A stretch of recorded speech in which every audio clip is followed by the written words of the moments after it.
Video اگر اچھی لگے تو ویڈیو کو لائک کیجیے اور چینل کو سبسکرائب کیجیے۔ السلام علیکم ورحمۃ اللہ وبرکاتہ۔ معزز سامعین کرام، پچھلی مرتبہ حضرات کے سامنے سیرت کا مضمون پیش کیا گیا تھا اور آخر میں یہ بات نبی کریم صلی اللہ علیہ وسلم اور آپ کے چچا ابو طالب اور آپ کی سب سے پہلی بیوی ام المؤمنین حضرت خدیجہ رضی اللہ تعالیٰ عنہ سے متعلق باتیں بیان کی گئی تھی۔ حضرت ابو طالب کا انتقال ہونے کے بعد 2 مہینے گزرے تھے کہ حضرت خدیجہ رضی اللہ تعالیٰ عنہ کی وفات ہو گئی۔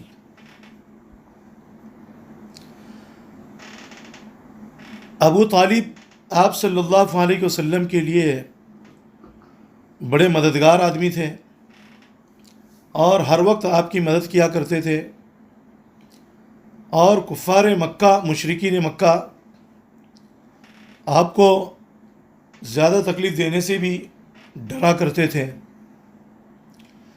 اور حضرت خدیجہ رضی اللہ تعالیٰ عنہ ایسی خاتون تھی، جب بھی نبی کریم صلی اللہ علیہ وسلم کو کوئی تکلیف پہنچتی، کوئی دکھ ہوتا، کوئی درد ہوتا، مصائب پیش آتے،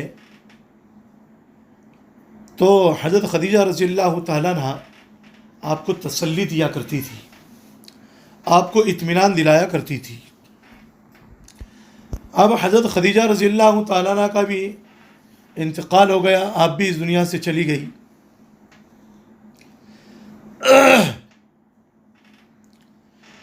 ایک مرتبہ آپ صلی اللہ علیہ وسلم خانہ کعبہ میں گئے، وہاں بہت سے مشرک بیٹھے ہوئے تھے، اور ان مشرکین میں ابو جہل بھی تھا، جو دور سے نبی کریم صلی اللہ علیہ وسلم کا رشتہ دار بھی لگتا تھا، لیکن حضور کا پکا دشمن تھا اور اسلام کا بھی پکا دشمن تھا۔